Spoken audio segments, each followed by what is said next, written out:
Your paycheck may not be the only income that lenders count when buying a home. Lenders may allow you to gross up non-taxable income when applying for a mortgage, and that could make a big difference in your approval. Let's break down what grossing up income really means and who qualifies and why it can help you qualify for more home than you thought possible. What does grossing up income really mean? When lenders look at your mortgage application, they focus on your gross income. That's your income before taxes. If you receive non-taxable income like disability benefits or certain military allowances, lenders know you keep more of that money in your pocket.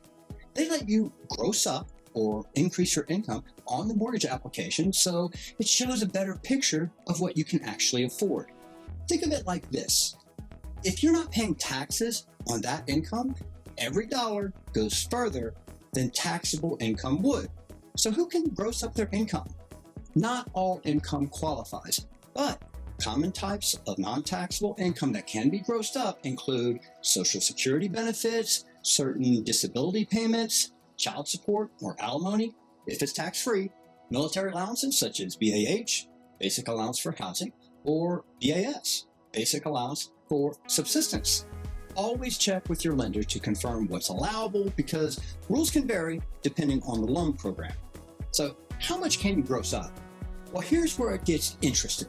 Most lenders allow you to gross up non-taxable income by 15 to 25%.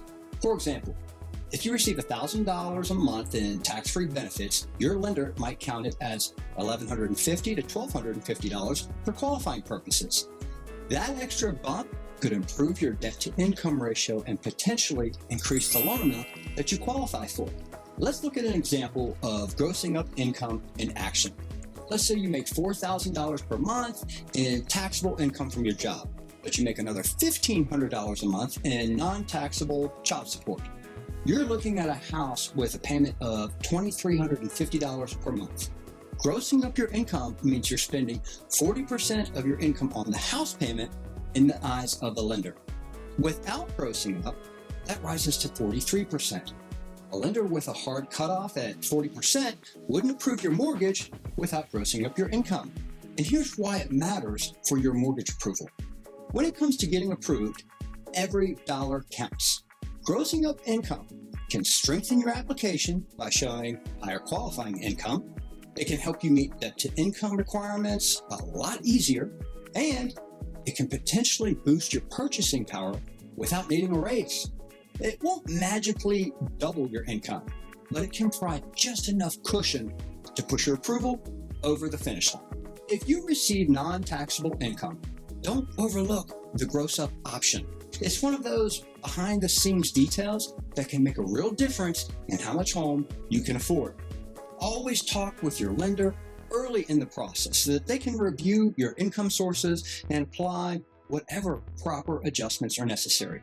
Your income is more than just numbers on a paycheck. It's about how much of it that you truly get to keep. And when you use grossing up to your advantage, you may be closer to home ownership than you think. For more tips on navigating the mortgage process and maximizing your buying power, visit mortgageresearch.com. If this video helped you, give it a like, hit subscribe, and turn on the notification bell so you don't miss future updates. And be sure to drop any questions or comments that you have below. We're here to help. Thanks so much for watching, and here's to making your mortgage journey a little easier.